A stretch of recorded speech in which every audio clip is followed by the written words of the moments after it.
నమస్తే, welcome to Reflection News. Mumbai underworld don Haji Mastan కుమార్తె హసీన్ మస్తాన్ మిర్జా నిన్న మీడియా ముందుకు వచ్చారు. తాను ఏళ్ల తరబడి లైంగిక హింసకు గురయ్యానని, తనకు న్యాయం చేయాలని ప్రధాని నరేంద్ర మోడీకి విజ్ఞప్తి చేశారు. తన మాజీ భర్త, ఆయన కుటుంబంపై తాను చేస్తున్న న్యాయ పోరాటానికి మద్దతు ఇవ్వాలని కోరారు. డబ్బు, రాజకీయ అండ లేకపోవడం వల్ల తనకు న్యాయం జరగడం లేదని ప్రధాని మోదీ కేంద్ర హోంమంత్రి అమిత్ షాను జోక్యం చేసుకుంటేనే తనకు న్యాయం జరుగుతుందని అన్నారు. తన తండ్రి హజీ మస్తాన్ ఎంతో మందికి సాయం చేశాడని, ఆయన చనిపోయాకే తనకు కష్టాలు మొదలయ్యాయని హసీన్ తెలిపారు. 12 ఏళ్ల వయసులోనే తనకు బలవంతంగా పెళ్లి చేశారని, 14 ఏళ్ల వయసులో తనకు అబార్షన్ అయిందని ఆమె చెప్పారు.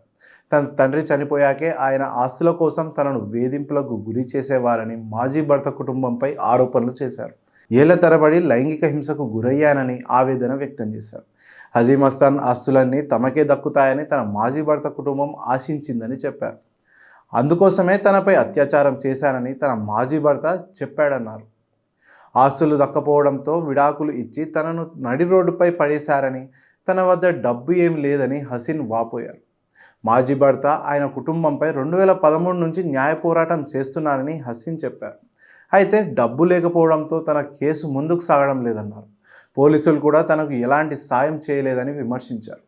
పోలీసులు ఈ కేసును పక్కన వేయకుండా ఉండేందుకు, తనకు న్యాయం జరిగేందుకు ప్రధాని మోదీ సాయం చేయాలని విజ్ఞప్తి చేశారు. ప్రస్తుతం రాజకీయాల్లో ఉన్న నేతలు చాలామంది తనకు తెలుసునని, అయితే రాజకీయాల్లోకి వచ్చే ఉద్దేశం తనకు లేదని హసీన్ స్పష్టం చేశారు. ఉత్తరప్రదేశ్లో యోగి ఆదిత్యనాథ్ బుల్డోజర్ జస్టిస్పై హసీన్ పొగడ్తలు కురిపించారు. యోగి బుల్డోజర్ ముంబైకి కూడా రావాలని ఆమె కోరుకున్నారు. జై హింద్.